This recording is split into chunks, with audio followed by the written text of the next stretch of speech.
വിവാഹത്തോട് പൊതുവെ അത്ര താല്പര്യമില്ലാത്തവരാണ് new generation. വിവാഹം എന്ന ഇൻസ്റ്റിറ്റ്യൂഷൻ ആവശ്യപ്പെടുന്ന കമ്മിറ്റ്മെന്റും പരമ്പരാഗത കുടുംബ സങ്കല്പവുമെല്ലാം ഭൂരിഭാഗം പേർക്കും അരോചകമാണ്. എന്നാൽ വിവാഹത്തോട് താല്പര്യമില്ലെങ്കിലും വിവാഹത്തോടനുബന്ധിച്ച് നടക്കുന്ന ആരവങ്ങളും ആഘോഷങ്ങളുമെല്ലാം ജെൻസിക്കും പ്രിയപ്പെട്ടതാണ്. വിവാഹ ചടങ്ങിനോടനുബന്ധിച്ച് നടത്താറുള്ള കൊട്ടും മേളവും പാട്ടുമാട്ടവും ഭക്ഷണവും പരമ്പരാഗത വസ്ത്രധാരണവുമെല്ലാം അവർക്ക് ആവോളം ആസ്വദിക്കാൻ ഇഷ്ടമാണ്. എന്നാൽ വിവാഹം കഴിക്കാതെ വിവാഹം കഴിക്കുന്നില്ലേ എന്ന അമ്മാവൻസിന്റെ ചോദ്യം അഭിമുഖീകരിക്കാതെ എങ്ങനെ ഈ കല്യാണ വൈബ് ആസ്വദിക്കാം? അതിനും ജെൻസി പിള്ളേര് വഴി കണ്ടെത്തിയിട്ടുണ്ട്.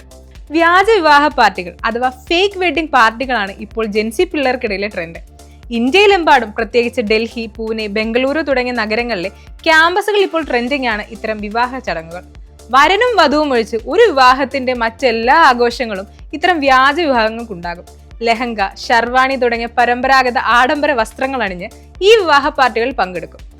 സാധാരണ വിവാഹ ചടങ്ങിലേതുപോലെ മെഹന്തി രാവുകളും പുഷ്പവൃഷ്ടിയും വാദ്യമേളങ്ങളും നൃത്തവും പരസ്പരം വരണമാല്യം ചാർത്തലും എന്തിന് വ്യാജ പൂജാരി വരെ ഇത്തരം വിവാഹങ്ങളിൽ കാണും. ആഘോഷങ്ങൾ പുലർച്ചെ വരെ നീളും. ഇഷ്ടം പോലെ പാട്ടുപാടിയും നാസിക് ഡോളിന്റെ താളത്തിനൊത്ത് ചുവടുവെച്ചും സെൽഫികളും ഫോട്ടോകളും എടുത്തും ഭക്ഷണം കഴിച്ചും ഒരു യഥാർത്ഥ വിവാഹത്തിന്റെ വൈബ് ആവോളം ആസ്വദിക്കാൻ സാധിക്കും. നേരത്തെ സൂചിപ്പിച്ചതുപോലെ പരമ്പരാഗത വിവാഹ ചടങ്ങുകളിൽ ബന്ധുക്കളിൽ നിന്ന് നേരിടേണ്ടി വരുന്ന ക്ലീശേ ചോദ്യങ്ങളോ മാനസിക സമ്മർദ്ദങ്ങളോ ഇത്തരം വ്യാജ വിവാഹങ്ങളിൽ അഭിമുഖീകരിക്കേണ്ടി വരുന്നില്ല എന്നതാണ് വ്യാജ വിവാഹങ്ങളുടെ ഹൈലൈറ്റ്. വാരാന്ത്യങ്ങളിലാണ് പ്രധാനമായും വ്യാജ വിവാഹ പാർട്ടികൾ നടക്കുന്നത്.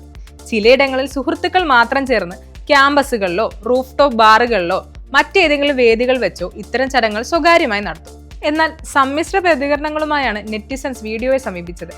ഏതായാലും ആർക്കിഷ്ടപ്പെട്ടാലും ഇല്ലേലും ഗ്രഹാതുരത്വം ഉണർത്തുന്ന ഈ ട്രെൻഡ് ന്യൂ ജനറേഷൻ ഏറ്റെടുത്തു കഴിഞ്ഞു.